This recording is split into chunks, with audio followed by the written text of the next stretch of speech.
वसईच्या भुई गावात ख्रिसमस जन्मोत्सवाचा आनंद घेतला जातोय।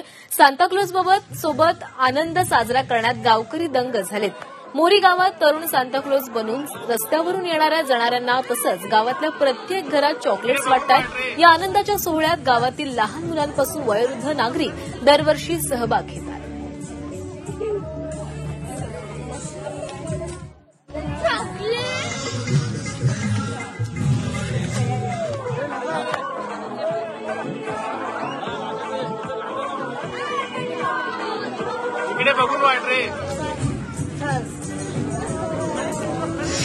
सगळीकडे नाताळ गोठ्याची तयारी तर चालू आहेच, पण प्रत्येक जण आपल्या घराच्या समोर ख्रिस्त राजा म्हणजे स्टार ही चांदणी प्रत्येक आपल्या घराच्या समोर लावत असतात। तोरणं लावतात, झाडं, फुलं, पानं सगळं घर हे रंगरंगोटी करून सजावत असतात। गाव परिवारामध्ये किंवा या वसई धर्मग्रामामध्ये जे दुःख होतं ते आम्ही त्यांना समर्पित करणार आहोत।